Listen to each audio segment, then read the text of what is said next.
You feel okay? That's fine. I just asked Michael. Yeah, because I knew most of it, but I just wanted to check. This man doesn't get to retire. That's true. It's easier to sign like a while. Well, at least know how to do it now. So they're really tell you, like they'll teach you anything. And that quiz was not very in depth. People coming in. Oh, Oh, hey. hey, how's it going? Social station, my. Yeah, thank you.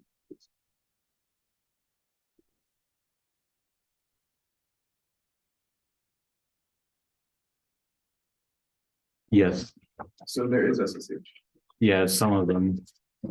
Some of them. Some of them have SSH, some of them have WinRM, some of them have. I only ever RDP, yeah. Same here. So I believe The- all of them have RDP. No, in. there's one that doesn't have RDP. Was Oh, it okay. There's always a, what is like it a called? console one? Server core. Oh, yes. Yeah. Yep. Fine. Okay. That was the one you picked me out.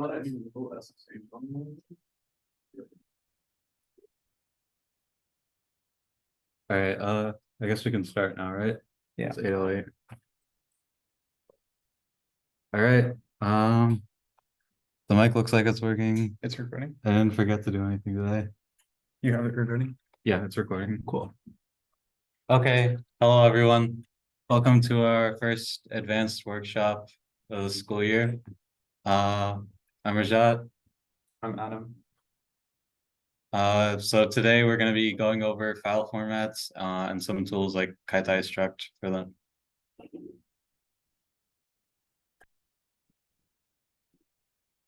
So just an overview of what we're going to be going over. We're going to be covering file formats in general, what they are, file extensions and magic numbers. We're going to be going over the file command. We're going to be using web files as an example because it's a pretty simple file format to use. And then we're going to be going over some tools, Kaitai Struct and QuickBMS. So to start off, what is in a file? So a file basically has like two things in it generally. There's metadata, which is like the file name, the location of the file, who has permission to see it, the time it was last accessed. A lot of this stuff depends on what operating system you're using, or even like what file system you're using. But it's generally a bunch of these things. And then there are the contents of a file, which is just basically a big array of bytes. So usually when we talk about what is in a file, we're talking about the contents. The metadata, which is why we have the meta in front of it. It's sort of like extra stuff. It's not really part of what's in the file.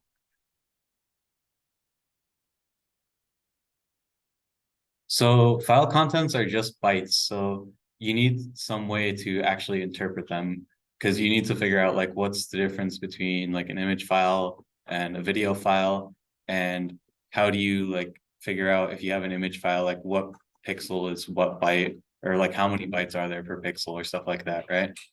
So a format describes how to interpret the bytes. So for example, we could think about a really simple image format where maybe we use like the first 2 bytes to represent how wide the image is. Then the next 2 byte, we have a number representing how tall it is, and so on and so forth from there. Does this make sense so far? Any questions? All right.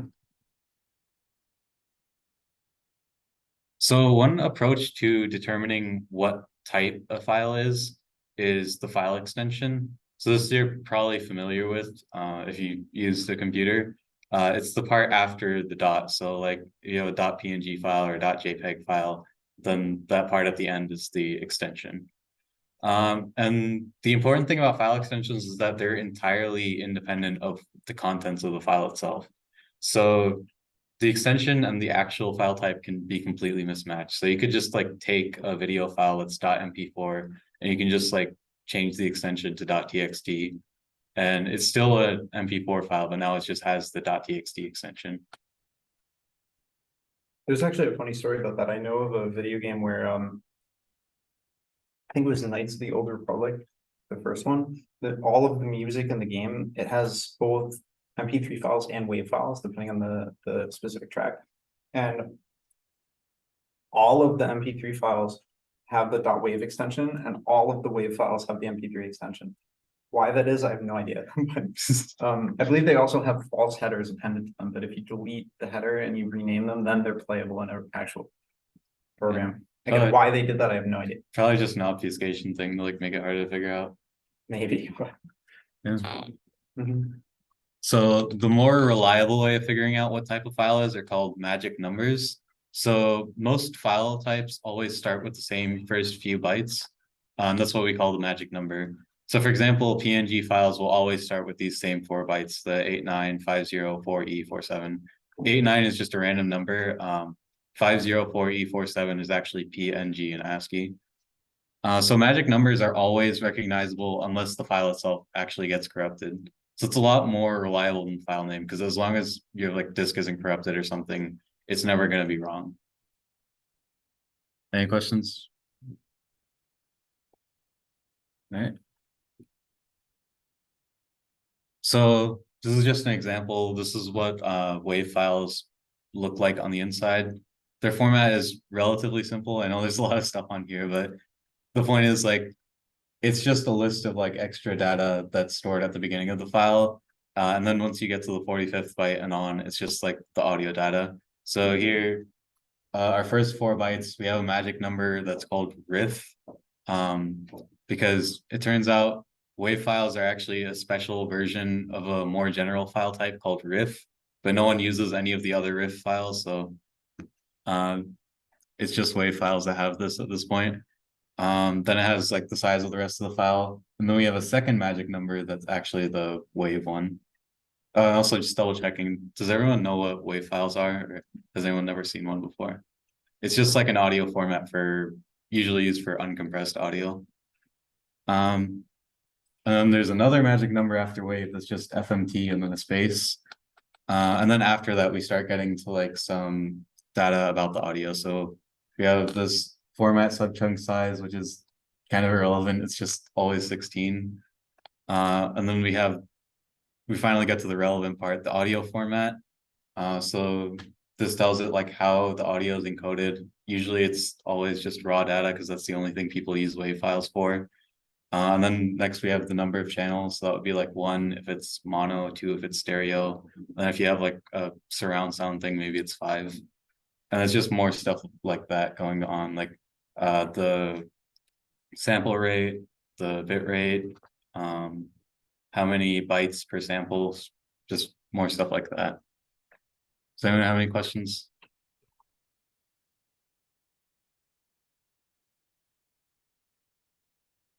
So most GUI file explorers will only rely on file extensions to determine what a file type is or what type of file is. Windows especially relies a lot on file extensions. So for example, like if you use Windows terminal or command prompt or whatever, when it searches for programs to run, it has a list of valid file extensions for executable files. They're like exe, com, bat, some other stuff too. And it will like, when you enter a command without the like dot anything at the end, it will search specifically for those file extensions. So like if you rename an executable file to like .png or something, even though it's still technically an executable file, Windows won't be able to run it because it's relying on that to figure it out. Command line applications, especially like on Mac and Linux, generally rely less on file extensions and typically only look at the contents of the file. So it's not universally true. There are some programs like, for example, if you've ever used GCC for like compiling C programs, GCC actually supports like 5 different languages, and it checks the file extension to figure out what language you're using. So if you like give it a weird file extension, it's not going to be able to figure it out.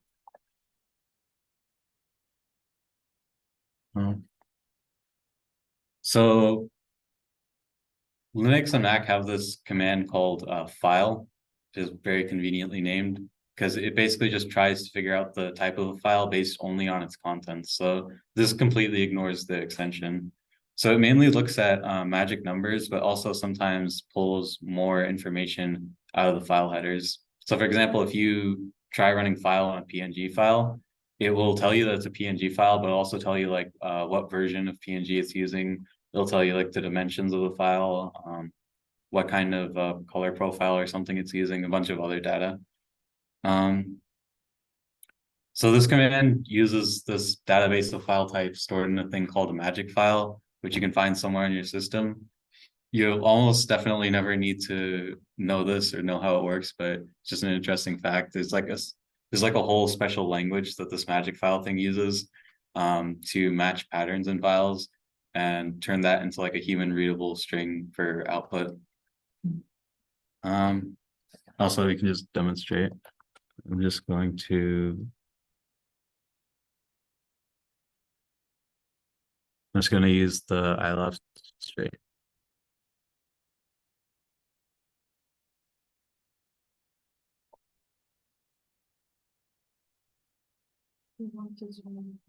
Yeah, I'll zoom in a second. That's so sad.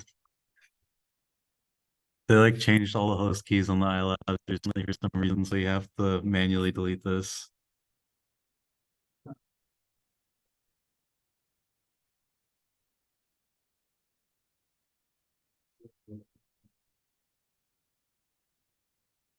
Was this the name of the one? What? They had an error that was like, hey, we think this is man in the middle attack. Yep. Let's do this again. Yeah,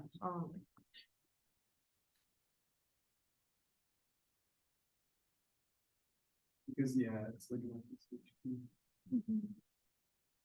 Okay, I'm just gonna delete the iLab ones. I'll just delete these two just in case.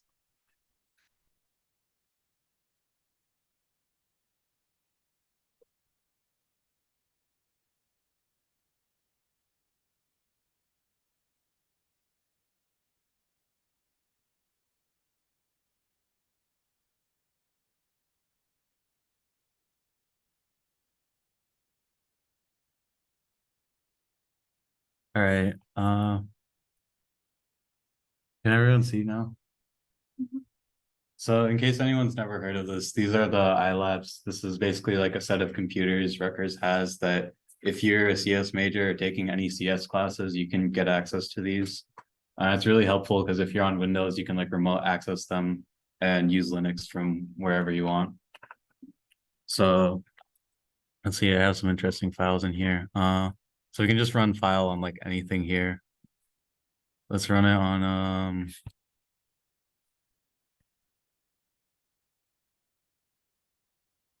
let's run it on Minecraft classic.tar. Yeah, so it tells us POSIX tar archive GNU. So it's like telling us what file type this is. Yeah, and GNU specifically because there's like two different, slightly different variations of tar files or something. So it does give you like a decent amount of information. Like even though the file extension is correct, you wouldn't get the same amount of information just looking at it. What if you do like short2.bin? I have no memory of what that is. Open PGP secret key. Okay, cool. I have no idea what that is, but let's try VMware. VMware. What's broken symbolic link to free space? Oh yeah, that's right. Because they delete free space local at the end of every semester or something. So you have to like redo that.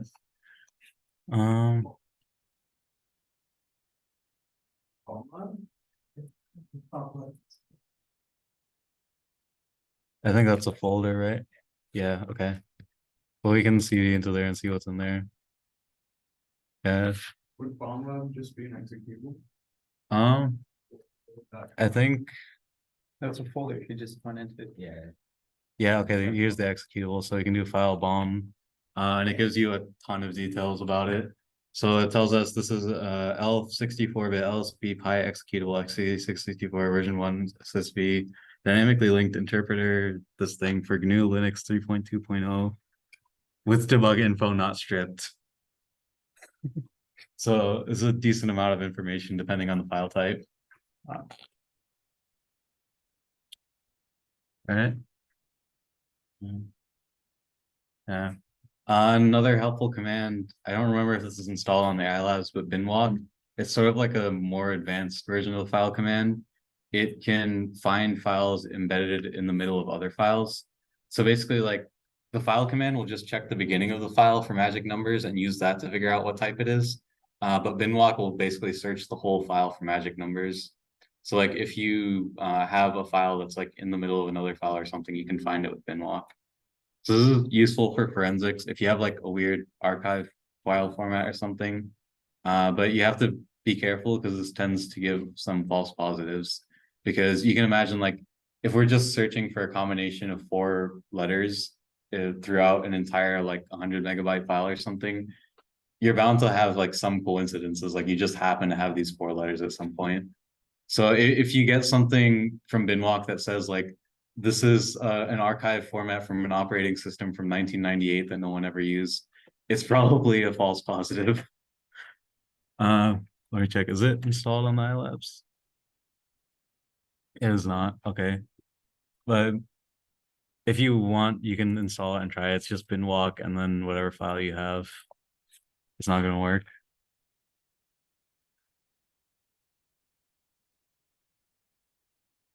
Okay, so any questions about anything we went over so far? All right. All good. Big Siri has some questions. All right, so next part, we're going over some other tools. So Kaitai Struct, what is it?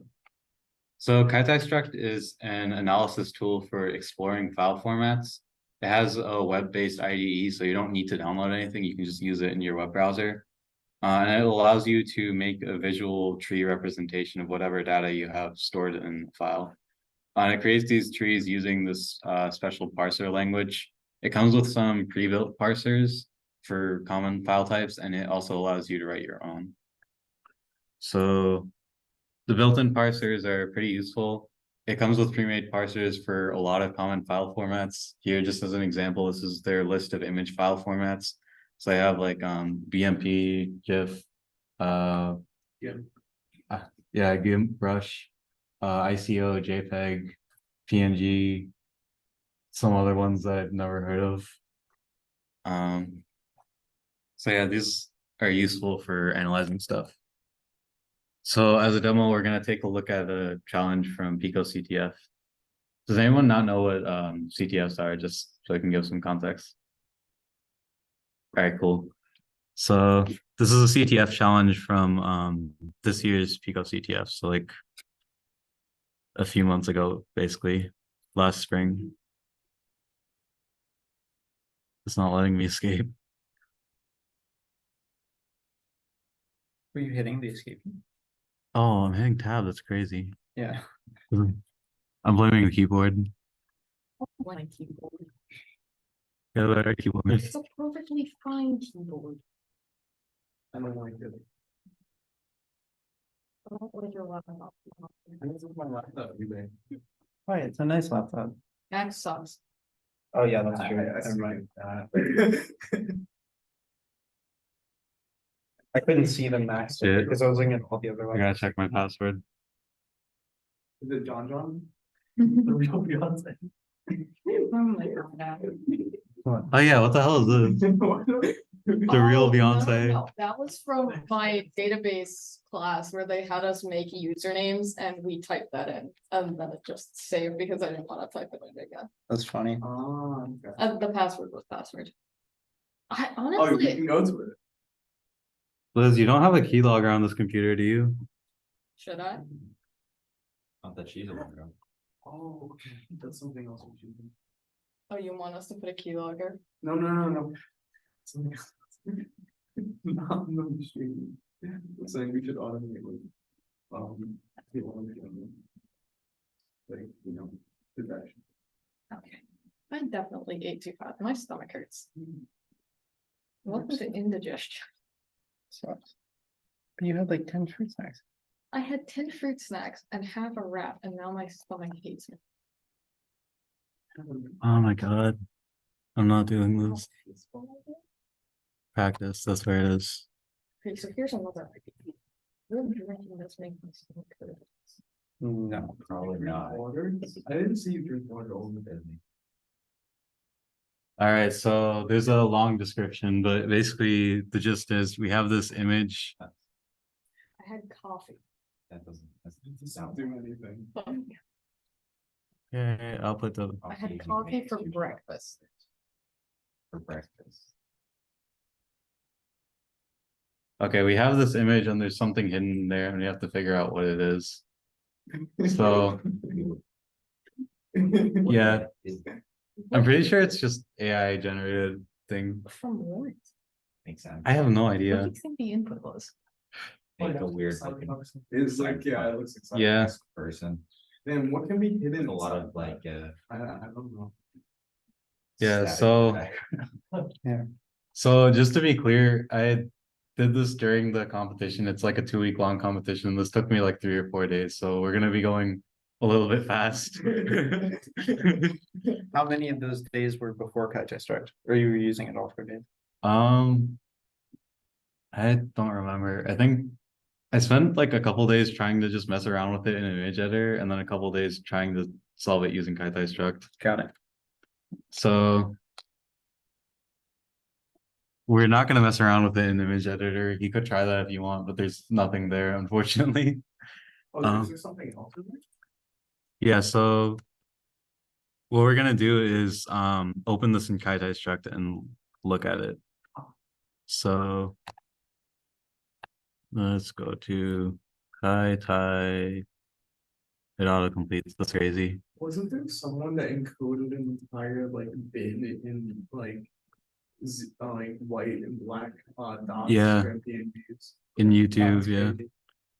So I should probably zoom in just a little bit. It doesn't like that. It's not that bad. It doesn't like that. We can Computer says this no. thing get this error thing got like really tiny, but that doesn't matter because we're not gonna have any errors. That doesn't matter because we're not gonna have any errors. Okay, Every fucking. Oh, yeah, we don't need. So- we go down here to upload a file. If you can't see it, then they really don't exist. We upload the one we just got, which is output.bmp. And then there's an image. You just pull your blanket over your head. Yeah, okay, so If you see an error. we uploaded our BMP file and we can go over here and open bmp.asy. So this is the built-in file they already have for bitmaps. And you can see it started like highlighting stuff over here. So it opened it in a tree down here. So we have the file header has like file type, length of the file, reserved 1, reserved 2, and OFS bitmap. I forgot what that is, but anyway, so you can see it's basically like parsing the file we put into it, and it's telling us like this is what each part of this file means, right? So we can expand these things. So we have more header stuff, a lot more header stuff. Yeah, so the idea is like if you were doing this in a CTF, you would like want to look through all of these, and then you can also look up like usually Wikipedia has good explanations of what like different file types are. So look up Wikipedia BMP and I'll come up with BMP file format. And you can see they have this giant diagram of what the file format looks like. And then they have this file structure. So you can see it talks about, I'll zoom in a little so you guys can see. Can you guys see this thing? Yes. Okay. So you can see it starts with the bitmap file header. This stores general information about the bitmap image file. Then you have the DIB header, stores detailed information about the bitmap image, which is a separate thing for some reason. Extra bit masks, which are optional to define the pixel format. And then it explains like, this is what this thing is, this is what this thing is. And then for bitmap files, Wikipedia has this cool diagram. So this is every single field in the bitmap file. We're not going to go through all of this because that would take forever, but so if you looked at this for a while, the relevant thing you would probably notice is that so where is it?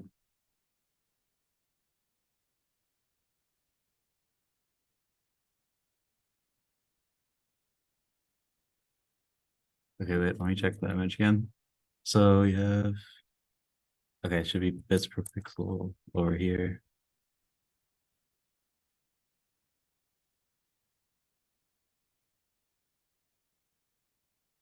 Okay, I hear bits per pixel. So this field tells us how many bits are in each pixel, right? So this tells us there are 32 bits per pixel, right? Because it's set to 32. Can everyone see this okay? Do I need to zoom in more? All right. But if we scroll down, it has these red mask, green mask, and blue mask things, right? And also alpha mask. So can anyone guess what those are?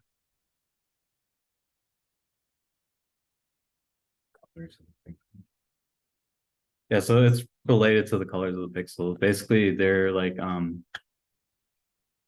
it has to figure out somehow like which of those 32 bits go to each channel, right? So like some of the bits need to be red, some of them need to be green, and some of them need to be blue, right? And then also some of them need to be alpha. In this case, the alpha mask is 0, so that's saying like none of the bits are alpha. So masks basically just mean like all of the bits that are 1 here, that's part of this channel. So like, for example, this red mask, if we wrote it out in binary and looked at which bits are 1, those bits would be the ones are that are corresponding to the red color channel. And then green, same thing. Blue, same thing. Sorry.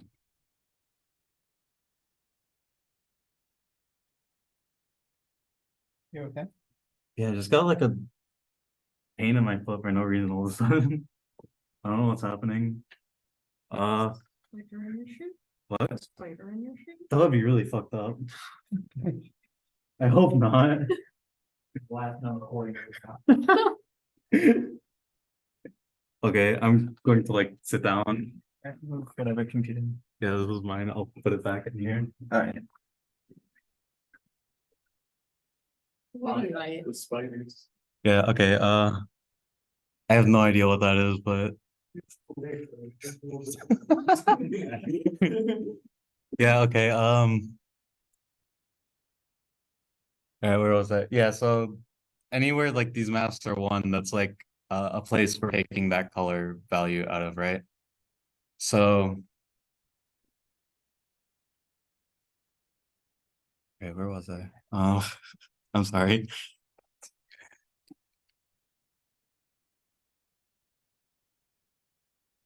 Okay, right. So one thing we can notice is that we were told earlier there's 32 bits per pixel, right? So if you look at like how many hex digits 32 would be, right? Every hex digit is exactly 4 bits, right? So what? 4 bytes. No, it's 4 bits. Is it? Yeah. Oh, it is 4 bits. You're right. Sorry, never mind. Right. So 32 bits is 32 divided by 4, which is 8 hex digits, right? Right. But if we look at these masks, none of them are actually longer than 4 hex digits. So that means that half of the data in these tools is not actually being used by any of these masks. So it's basically being completely ignored by the image. So the idea is that all of the extra information in the image is being stored in like the other half of those bytes. You have to parse out those. Yeah, pretty much. Interesting. So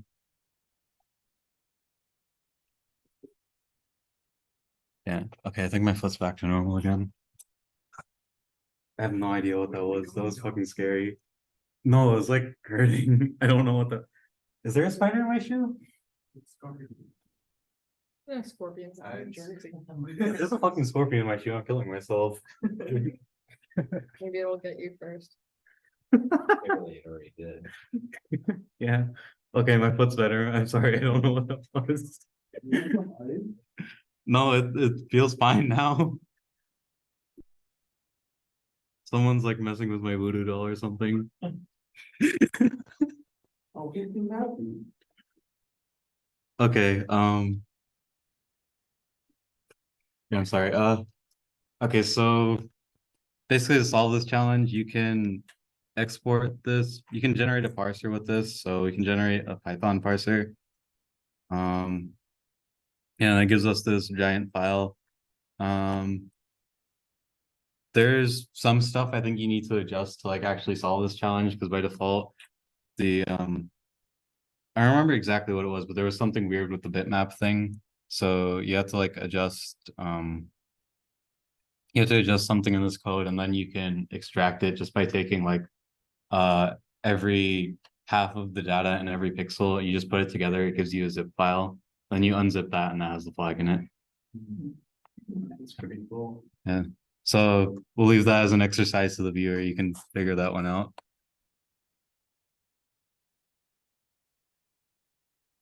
All right. Let's resume the slideshow. Okay, so everything we talked about so far, like with the bitmap, that was a file that was a well-known type, right? Like that Kaitai Struct parser was based off of the bitmap documentation that Rajat was showing. Well, he was showing the Wikipedia page, but like the Wikipedia page came from documentation that was like officially published. So for a lot of the file formats that Kaitai Struct has parsers for already, they are, you know, public or open formats like bitmap or PNG or PDF or whatever, stuff like that. But what if you have a format that you've never seen before, like a custom format or a proprietary one? You know, they could come up in CTF competitions, or maybe malware has its own custom encrypted archive, or video game modding is a common one. Also, like a lot of games will have custom, not just archive formats, but also like they'll put their textures and their music and all that stuff in custom formats so that people can't just rip it directly. So in this example, I'm going to show just an archive format, and it comes from an actual video game, which is Star Wars Episode 1, The Gungan Frontier. It was like a children's game from 1999. And actually, I'm going to make this interactive also, so I'm going to send the file into the Discord, so if anyone wants to follow along, that can. So let me just do that real quick. In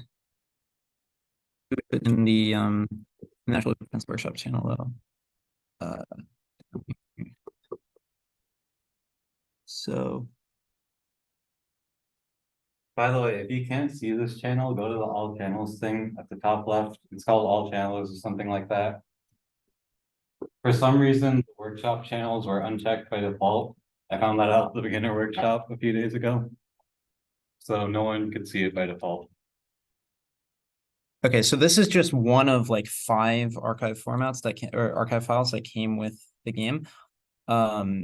So you can imagine the game came with like you know, all of its models and textures and music and scripts and all that stuff in these files. This one specifically includes all of the text from the game. So it's called lang.dat. And I believe it was only ever in English, so it's all English stuff, but presumably if it had been translated elsewhere, it would have had all of that in it. And this game has no modding tools online. So if I wanted to analyze it and maybe extract some of the stuff from it, I would have no way to do so. So what I can do is, and actually, like if I had Rajat's, what was it called? File, the Unix file command. If I had run that in a command line, presumably this would return nothing. It would just say it's a binary file that it doesn't recognize. But this isn't on the iLab, so I can't test it. But anyway, so I can upload it to Kaitai Struct, and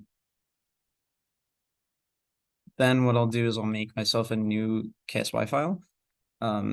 So this KSY format, I believe it's based off of, I don't remember if it's based off of or implemented by Ruby, but it's basically a, oh, YAML? Yeah. Okay, yeah.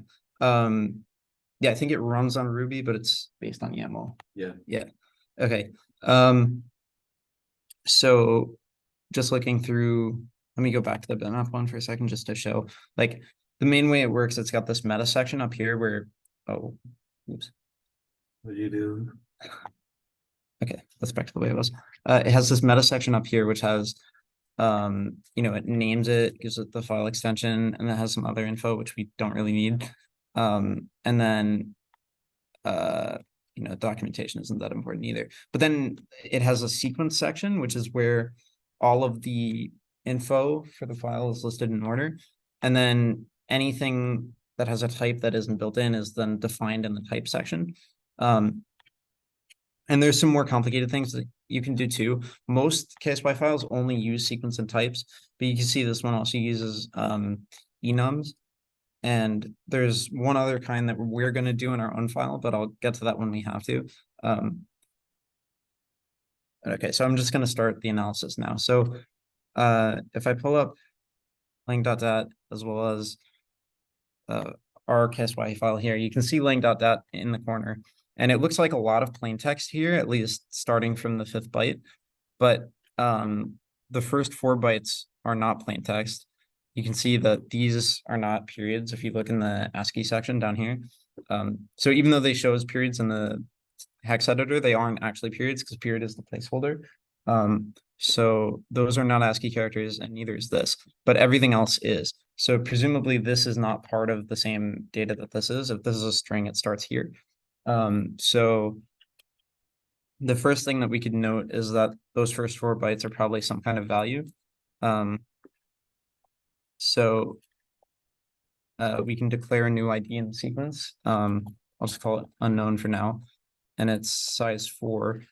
And one other thing, oh, it actually worked. That's cool. I think just before it crashes, or I think what would have happened if I do, like instead of doing its size, because you see right now, if I do size 4, it shows it just as an array of values. But if I want to say, hey, maybe this is an integer or something, in fact, you can see the type converters down here, what it would be in different things. Let's say that it is a, all 4 of these bytes matter, so it's a 64-bit value, or not 64, sorry, 32-bit value. Then I could say that, oh, it's actually a integer. So I can make it U4. And then that's where it throws an error because it says that I didn't define an endian in this. So I can just go to the meta section and say it's little endian because that's what most files are. And also because here you can see that if it is an integer, it makes a lot more sense for it to start with 0 than for it to start with F5.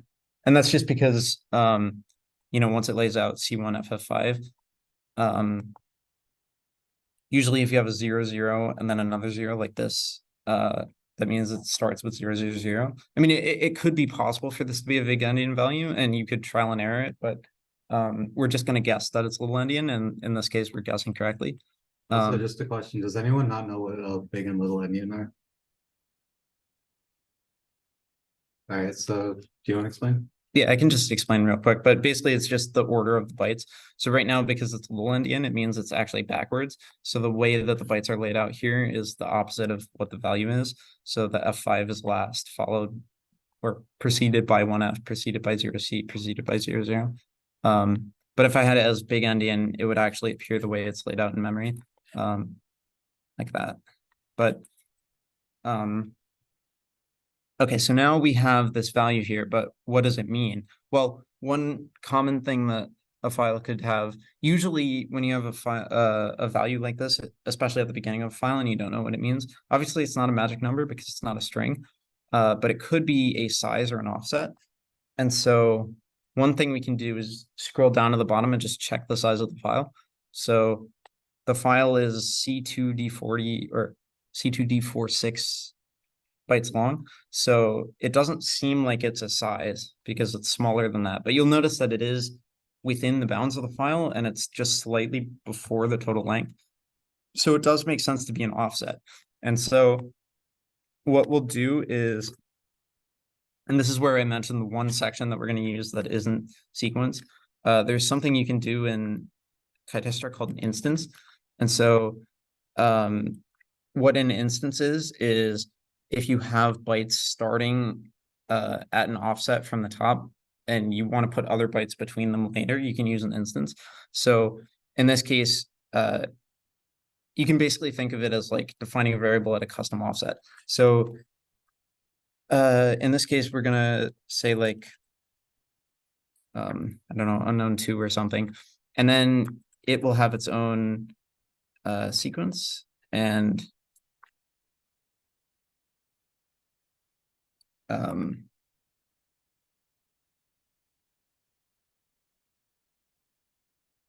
okay, so I believe I have the syntax for this, right? It should be, because it's an instance, I can define a position. So I'm just gonna say my initial unknown value.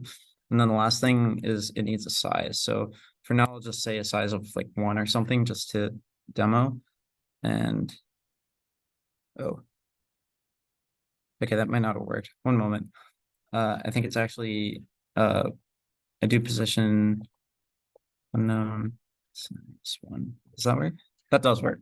Okay, yeah. So now if I show you this, it has at the offset that we discovered here, and you can actually see that like there's this string up here, and then the string ends, and then we have random data. So it does seem like we found a boundary point in the file. One thing you'll notice though is that the boundary point doesn't appear to be the file that, or the point that we noticed, but it appears to actually happen a few bytes earlier. And the reason I say it starts here and not here is because this actually is a period. If you look down, it's an ASCII period, whereas this is not. So this is the end of the string, which is 4 bytes earlier than the address we found. And the reason it's 4 bytes earlier is because it's an offset from 0, 0 at the start. And the way Kaitai Struct is handling this is as an offset from the latest sequence that we have. So all we have to do is, instead of just doing position unknown, we do position unknown -4, since this was a U4. And now we have the right offset here. So the next thing we can do is start analyzing the data of this section. And you can see that there's a list of, I mean, most of this data, we don't know what it is, but there's a list of strings here. They're all like file names. And so it's a good possibility that, since this seems to be an archive form, an archive file, it's a file compiling together a bunch of other files together. You could think of it like a tar file, basically. It's not compressed, but it's an archive. And so this seems to be the table that links to all of the files. And so instead of calling this unknown, we can call it like file table. And so then this would be like the file table pointer. Okay,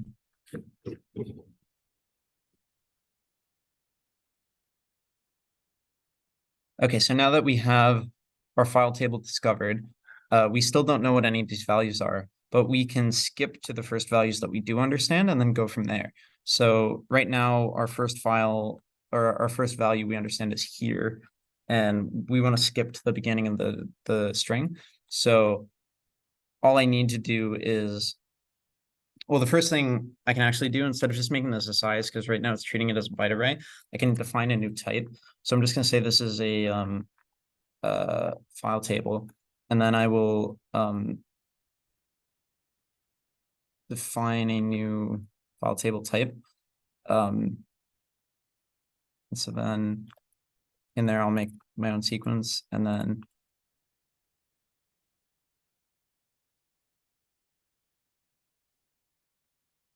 let me do like 20 to start. So that wasn't enough. So I'll make it like 20 or 30 maybe. 30 is still not enough. 35. Perfect. Okay, yeah. So there's 35 unknown bytes. And then we have a string. So the next thing in the list I can make is string. So say like unknown string, and this is like size 10. Oh, wait, oops. Size 10. Nope, that's not it either. 3 extra bytes. Size 13. Okay, so now again, it's only appearing as an array, but in Kaitai Struct, you can define a string explicitly. So I'll name it a string, and then it'll give me an error because I didn't put an encoding type. So I'll just say that it's ASCII. And so now it's reading the actual text file name. And so now the next thing I can do is I can see the distance between this file name and the next file name. And so it seems that there's 1, 2, 3, 4, 5, 6, 7, 8, 9, 9 bytes between them. So I can essentially copy this and then paste it again. But now it's going to be 9. And also it's going to complain because I'm redefining the same name. So okay, there you go. So you can see that the gap was 9 again. So it seems to be pretty consistent, but we can check again. So this is 1, 2, 3, 4, 5, 6, 7, 8, 9. That's correct.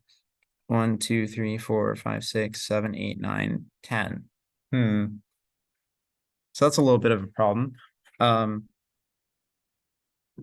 actually, we can get to that in a second. The first thing is, you might also notice I was copy pasting here. Copy pasting is not the best way to do this. A better way to do it would actually be to make another type. And then what I could do is do a repeat of said type. So what I'll do is I'll make something called a file table entry. And so then in that, I will put the unknown and unknown strings that I have here. Oops. And then what I'll do is I'm gonna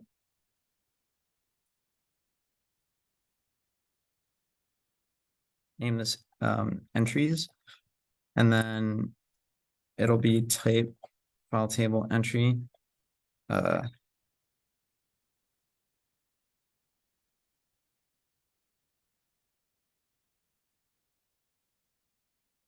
Assuming I spelled it right, and I didn't. Okay, so that's the same as it was before, except that I can now make it repeat. So if I tell it to repeat by an expression, and then I define the expression, then now it'll do the same thing it did before, but it'll separate them as separate entries. Oh, one problem though, you'll notice that I left size 35, so it's actually skipping ahead way too far. So one thing I can do actually is I can put ID unknown up here, size 35, and then I can delete it from this. But now we have a different problem because it's repeating the string directly. So what I need to do actually is add another gap after the string, which has my 9 bytes. So size 9. Okay, so now it repeats twice, repeats 3 times. Although, since I hard coded the string length, it fucks up the string here. So that's something we can fix. And one way to do that, we have these 9 unknown bytes, right? And then we have this string. Think of this like C, how in C you can't just pass a string without, well, actually, I guess you can. It would determine when there's a 0 at the end, and that's how it terminates the string. But for this, a file type like this, it has no way of knowing how long or short a string is. So it would usually need to provide the string size either before or after the string, and usually before. So if we look at the 4 bytes before the string, we know that, for example, these ones here, we've already determined to be 13. And if I look at the byte immediately before, it actually is 13. But the bytes before it, like if I do these 4 bytes, that's not 13 because this also has a value. But if I do say that it's just this 1 byte, then that is actually 13. So, and then if it is a 1 byte value, that also makes sense why this is size 9 instead of size 8, because there's a 1 byte value in there. So what I can do is I can change this to be size 8, and then I put a new ID in front, which is the string length. And then that's just type U1. And so now I can say that the size of this is actually string length. But now everything's fucked up because by adding it in front, I would also have to add the one in front of here. which is currently included in the 35. So I'll just change that to 34 and that fixes it. And now you can see that it gets the full file name because this is 26 bytes.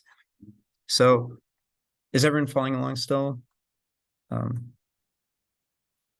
Okay, so now I can continue trying to bump up the repeat and seeing how far I can get before I run into problems. So if I do 4, you can see it already fucks up here. And the reason I kind of spoiled earlier, it's because it seems there's 1 extra byte here. Like it says that this should be the end, when actually this is the length of that string.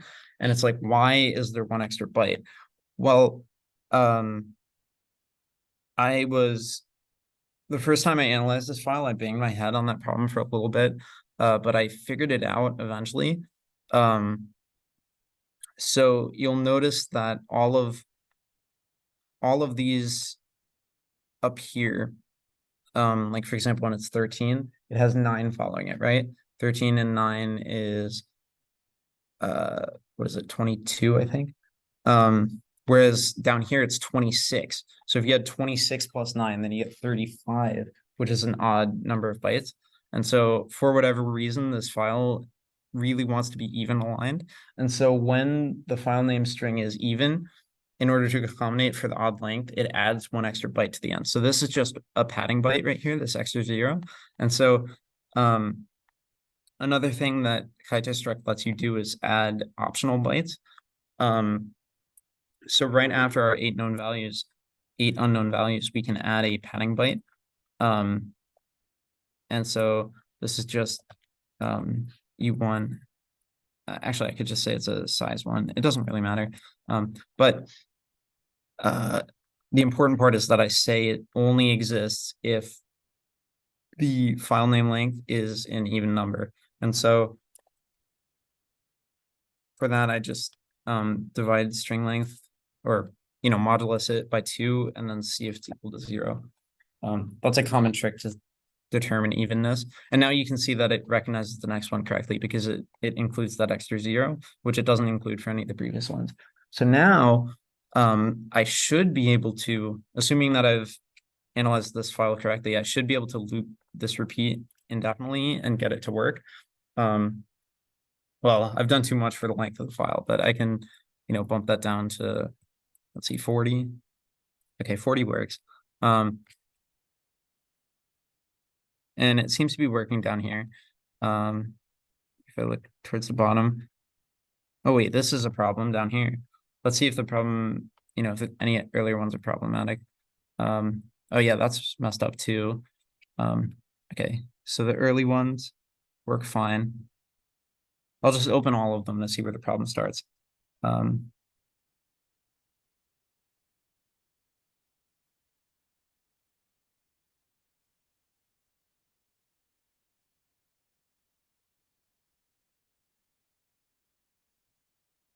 Okay, so it seems like 20 is the first one to be wrong. And why is 20 wrong? Well, you'll see that all of these ones before it have the strings and then the 9 or 10 bytes between them. But all of a sudden with 20, there's no longer that. Instead, it has this new section here before it has the 8 bytes before its string, right?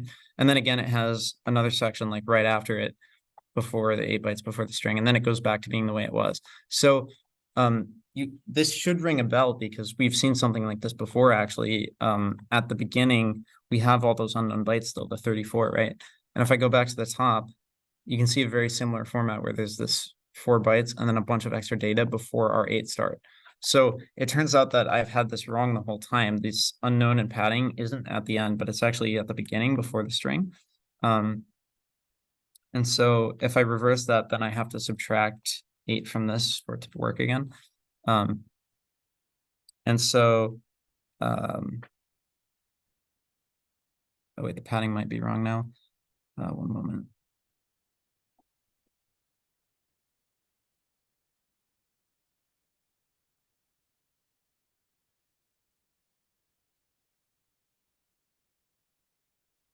Oh yeah, you see, I have an if string length before I find string length. That doesn't make any sense. Oh wait.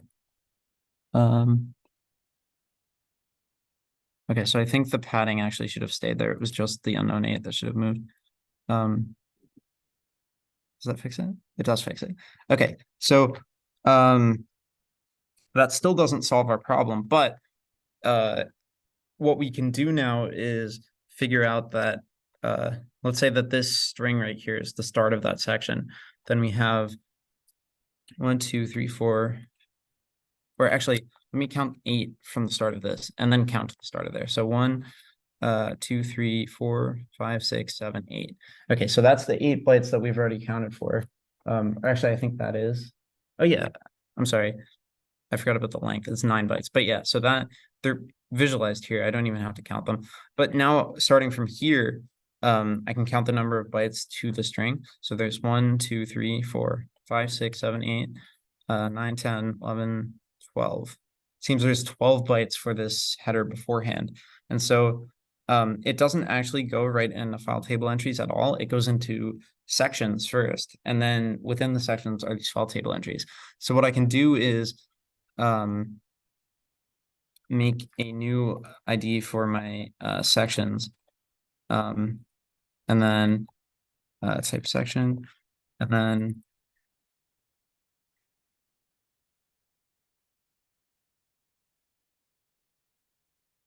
new thing for it. So I have the unknown size 12 that I just figured out. And then right after it, I have the file table entries. And so those I can just copy from up here.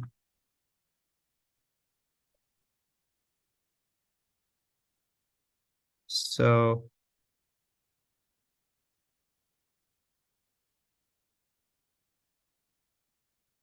now I still have a problem because I'm repeating 40 times within this. So I have the first section.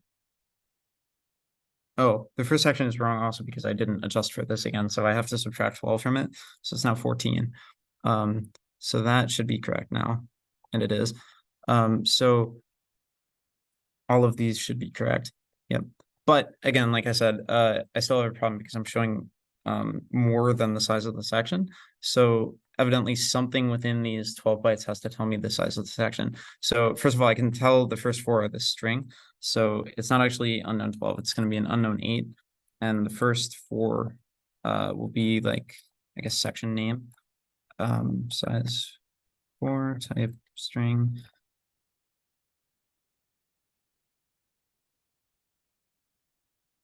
So there we go. We have our section name, and then we have 8 unknown bits in between.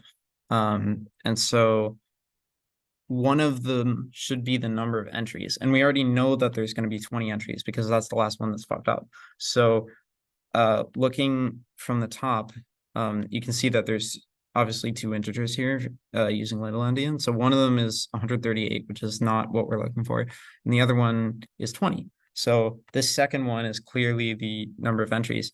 So I can copy that. And then instead of being unknown, it's the num entries.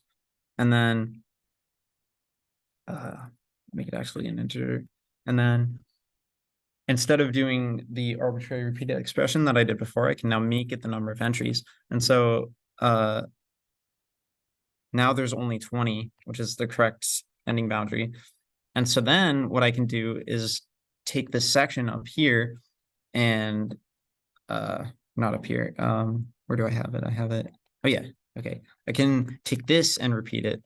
And so I'll just repeat it twice for now to make sure I did it right. So yep, we have the KOBG section, and then yep, so it seems to be correct. Is everyone still following along? Okay. So and is anyone actually doing this in Kaitai Struct as I am? Okay, cool. So now I'm gonna take the repeat number and I'll just make it arbitrarily large again to figure out how large the file is.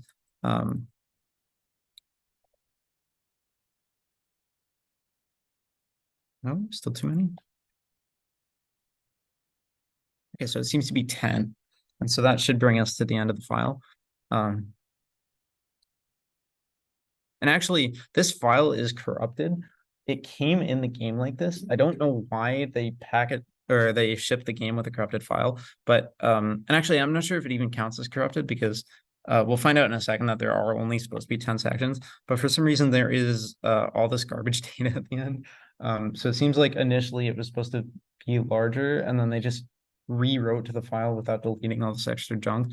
But yeah, the file technically actually ends on this byte. But anyway, so yeah, if I go back to the top, this, like, just like we figured out before with this, the number of entries should also be determined in these 14 bytes that we don't know. And so if I go back to this, the most recent integer before it is 10. So again, I can make this now 10 unknown bytes, and then entries, 4, and then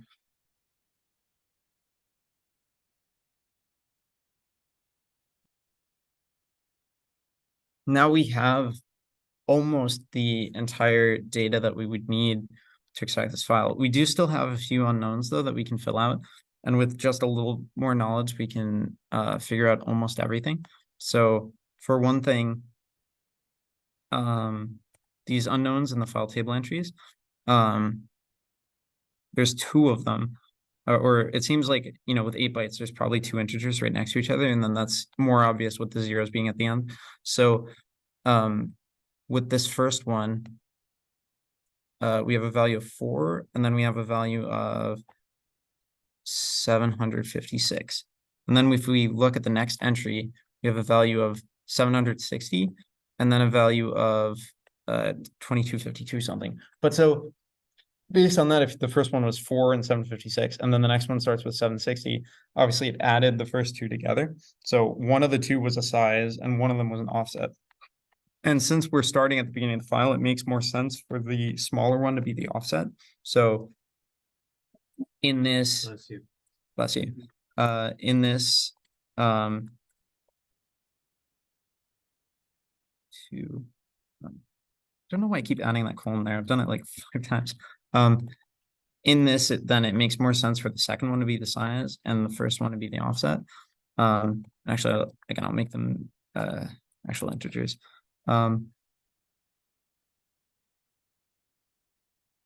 So then we have our, you know, our offset here being 4, and then our size being that. And so then the next offset is the previous offset plus the previous size, right? And then that seems to hold true for all of them going down. So then we can actually verify this also by, if you remember all the way at the beginning when we started with that pointer at the top, the next byte after was at byte 4 if we start at 0. So that means that offset 4, this is CAC colors, which, you know, it says it right here. So yeah, that seems to be correct. So with that, I think, oh yeah, we can also rename unknown string. I mean, it's not that important, but like we know now this is the file name. And then that would be the file name length. What else is unknown? Section name. In here, 138. This is probably the section size. And that would be verifiable if you just go to the size of the next section. But if we go to a tiny one like this, it says 30. And so that seems like about 30 bytes. In fact, yeah, selection length 30. So this then would be the section size.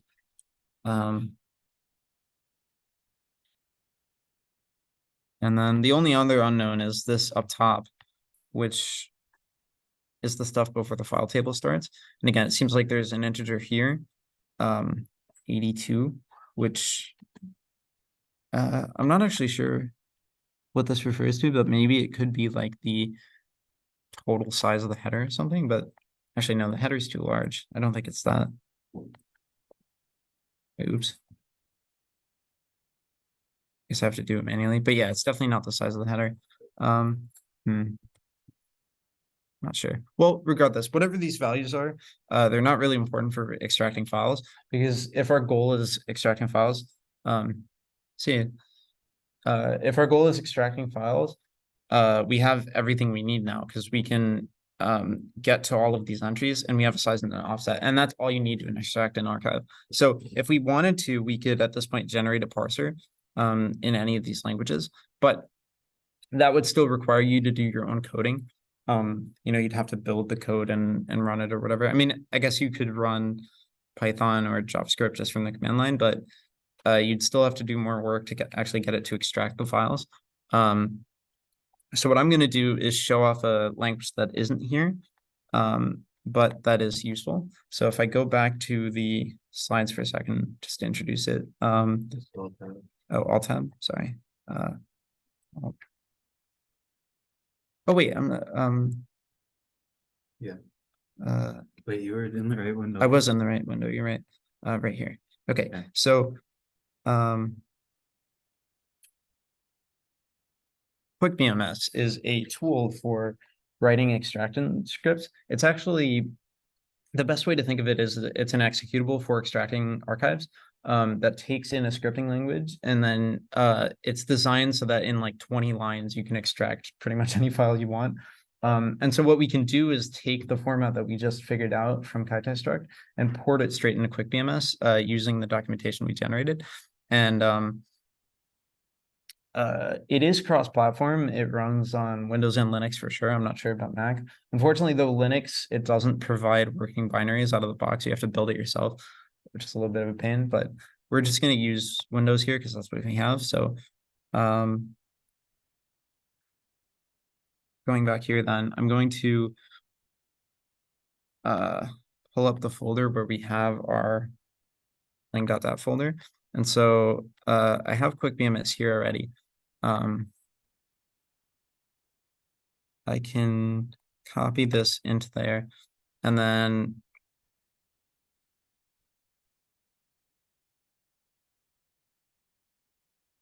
oh yeah, open terminal. So if I actually, there's no need to open it in terminal. I'm sorry, you can just double click it and it will, or it's supposed to ask you for an archive. Oh, I think what you have to do is actually drag and drop it on there. That's probably why. No? Okay, maybe I will do it from terminal. That's weird.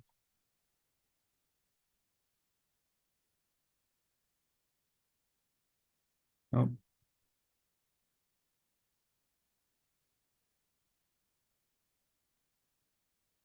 That's strange. I've never had to do it from the command line before, but whatever.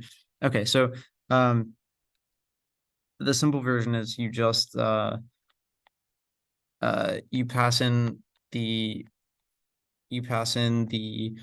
file you want to extract, a script, and then an output folder, and it will extract everything using your script. But we can't use it without having a script first. And like I said, this file type was previously undocumented, so there are no scripts online. So we're gonna have to make one ourselves. So I'll just call it dat.bms. But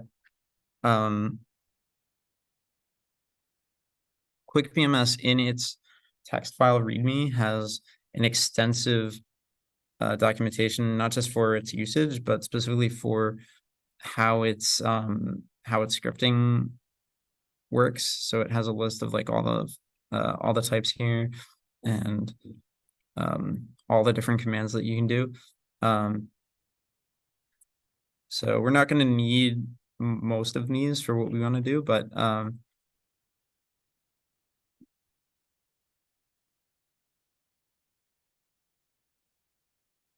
open it with Notepad.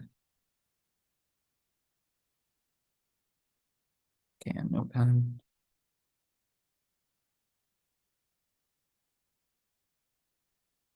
So the first thing we can do then is looking at our Kaitai struct. In our sequence, the first thing we have is our file table pointer, right? So we can have get, and based on the docs here, it's get var type file num offset. So it's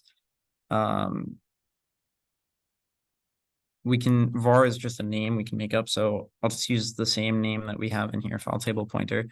And I think the convention actually in QuickBMS is to make it all caps, but it doesn't really matter. So then the type would be let me refer to the types again. I believe it's just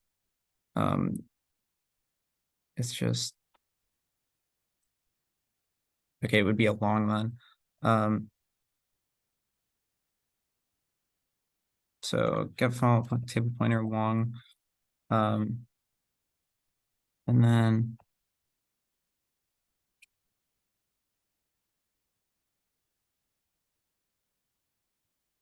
file num offset. So then it's just the default file, and the offset would be 0 also.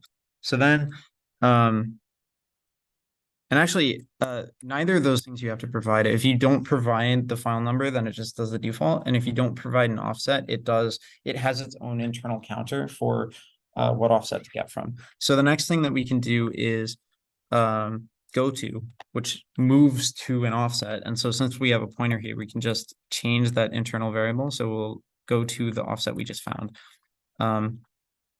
So that skips to the table. So now the next thing we can do is actually start extracting these files. So we'll need 2 for loops. We'll need one to go through the sections and then another one to go through the entries, right? So for loops are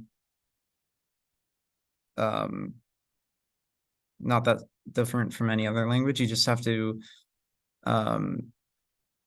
see what the condition is, and then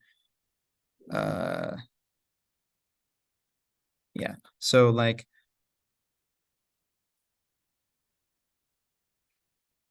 let me just refer to the documentation for it for a second. I forget exactly how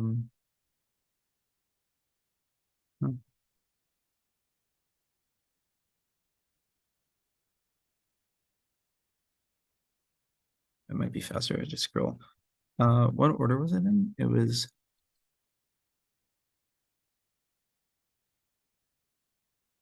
line 4 next, so it should be one of the first ones. Yeah, it's right up here. So yeah, that's an example. See, so it's like you set your variable equal to a start value, and then you have a condition less than whatever. So in this case, before we actually do the file, if you look at our instances, our file table type, we have the unknown 10. So actually I can just get unknown 10, whatever. Ooh, that's not actually right. What I'll actually do is I'll just get 3 values that add up to 10 because it takes types, right? So a long and a short is 4 + 4 + 2, so that should be 10. So then now I'm at num entries. So then what I'm going to do is I will get num section entries, and that should be a long. And so then I can do a for loop where I have for I = 0 less than num section entries. And then it also, I believe, has a end or next. Yeah, next. So it'd be next I. And so then in between, I can put my 8 spaces. God, let's do 4 by hand. So in between, I can put the rest of my code. So the next thing is each section, right? So then in the sections, I have section name. So to get a string specifically, you can't just use get because it has a specific length, but use this thing here, get the string, which is basically the same thing, but you specify the length. So I'm going to do get b string, and then I'll say section name, and like it's just 4. And then I will do section size. So get section size, so long, and then get trees long, and this time it's the num I guess table entries. And then I can do a for loop again. And so this will now be for I equals 0, or I guess it'll be j equals 0 less than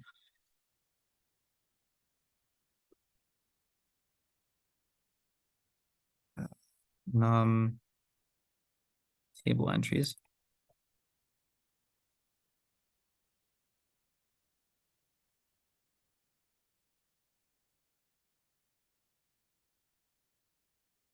And so then inside of here will be each of these entries. And so that's just getting the offset.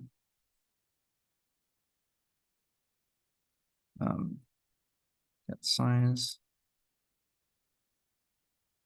Get string. Oh wait, actually, sorry. Get string length, which is a byte, and then get dstring file name using the length, and then oh yeah, the last thing is the padding, right? So we'll have to use an if for that. And so I believe ifs are, should have the syntax right up here. Yes, just if something less than something, do whatever. So we'll have if offset, or not offset, if string length %2 equals 0. I think that should work. Let me just double check the if section to be sure.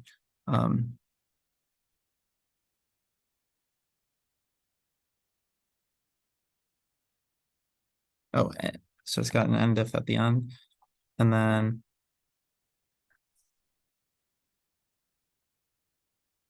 equal, yep. And modulus as well. So cool. So if string length %2 equals 0, then in the middle we'll just do the thing we did here, which is get padding byte. Okay.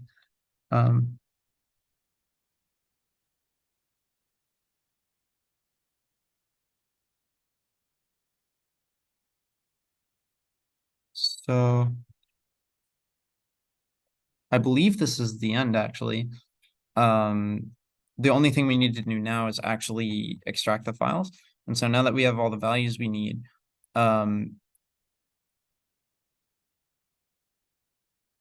yeah, log. I believe log is the way to save files. So let me just scroll down to it. Scroll too far.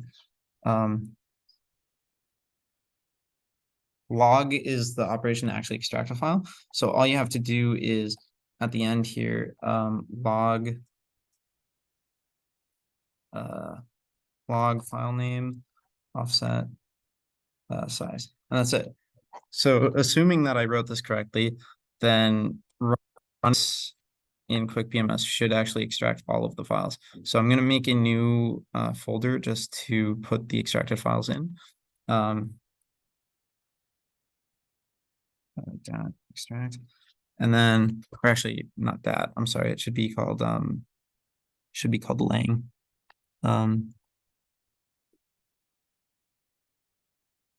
So in that terminal that we had open, I should be able to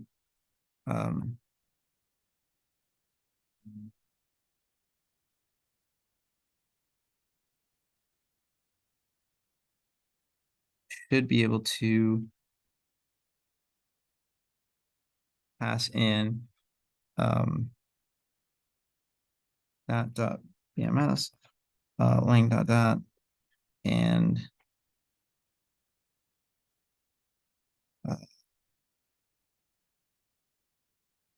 extract. Ooh. Okay, well, evidently I did something wrong. You can see though, allers.txt, it's almost there. I must be a couple bytes off. And actually CACC is 4 bytes off exactly. So I must have fucked up somehow by 4 bytes.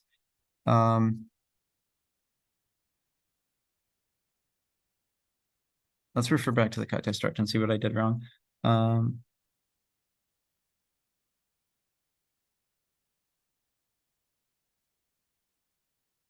We're almost there though. Okay, so we have our file table pointer, that's correct. And then if I go to the file table, I get a long and a short. Okay, I get section number entries, which is the long.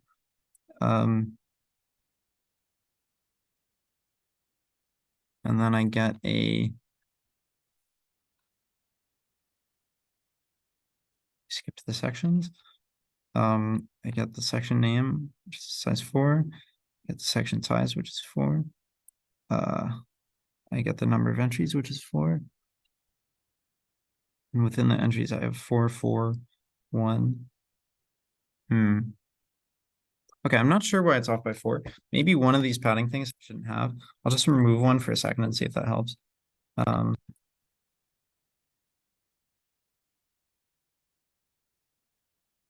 Oops. Okay. Oh, wait, did it actually do it last time? Oh no, it got 3 in and then it fucked up the rest. Okay, well still, that's if I refer to here, it did actually extract 3 files successfully, so that's pretty cool. That's progress already. But we don't want just 3 files. I'm guessing it fucked up because of the if not working, is my guess, because that was where the if broke on the other thing too. So yeah, 0, 0, 0, 0, 3.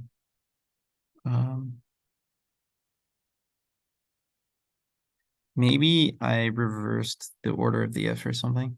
Let me look again.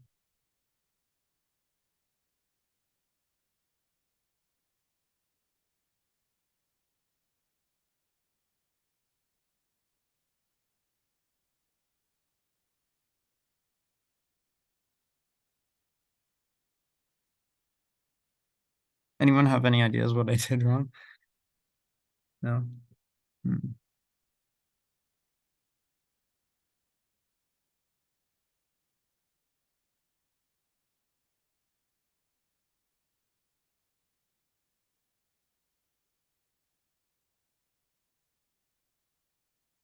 Oh, well, for one thing, I think the reason that this was wrong up here was because I got the file name pointer and then this go to offset was also the thing. I didn't -4 like I did in the Kaitai struct. So that's why this was off. It actually should be go to this -4 and then I could have left this in here. That should be equivalent. But as for why this is wrong, I'm not sure. Let me just, first of all, delete the stuff in here and verify that I didn't break anything by doing what I just did. And then I will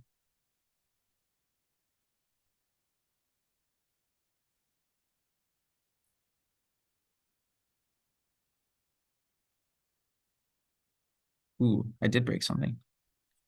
Okay, you know what?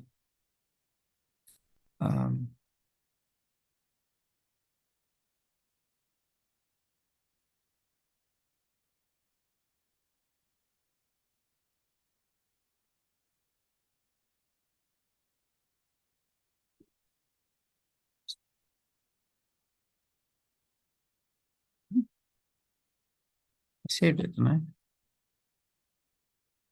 Fuck. Yeah, it's doing the same thing. But yeah, it's doing the same thing it was doing before. Okay, so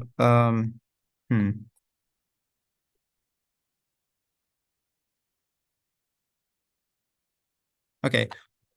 I'm gonna cheat a little bit because I already did this once before. I'm just gonna compare with the one that I had previously and see what I'm doing wrong. It's probably something really stupid.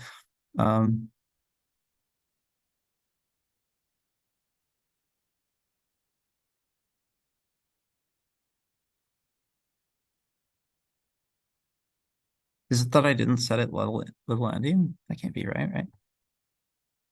Long byte. String. Oh, this isn't possible. That's why. Sorry.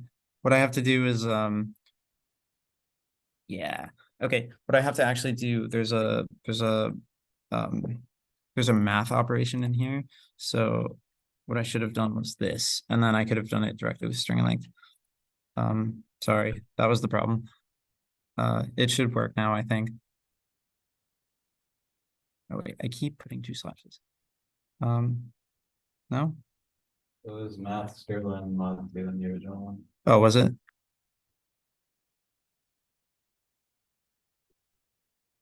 Yeah, there we go. Yep, that seems to have worked. Okay, yeah. I shouldn't have skipped reading the documentation while I was doing it. Yeah, it's math. And the reason for that is because like even if you've looked at the format there, it's always if and then var operation condition. And so math just does the mod 2 directly to string length and stores it in string length. So there we go. And now it has all the files extracted. So if I go to the folder, this is all of the different files that were inside of it. And even like the CSV file, for example, I can where is it? Down here. If I open it with WordPad or something, you can see all of the commas.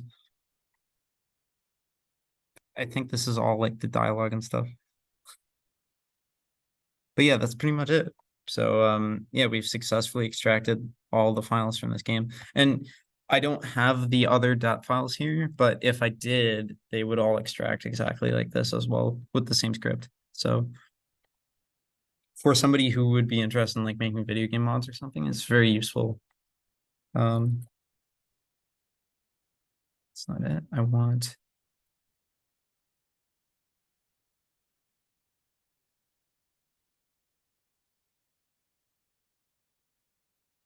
Oh yeah, I had made one more page, but yeah, I basically explained all this already, and then that was the demo, and I think that's the end of the slideshow. So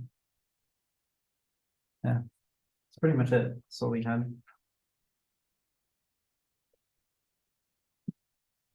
Hopefully it wasn't too boring. I'm sorry I got stuck on a couple of words, but yeah. Were you able to follow along successfully the whole way? Okay, did you follow on QuickBMS too, or just Kaitai Struct? Okay, cool. Yeah, and I can post the working files now too in Discord. Yes, I will end the recording. I'll do that right now. Thunder more. Or stop recording. Yes. Yes.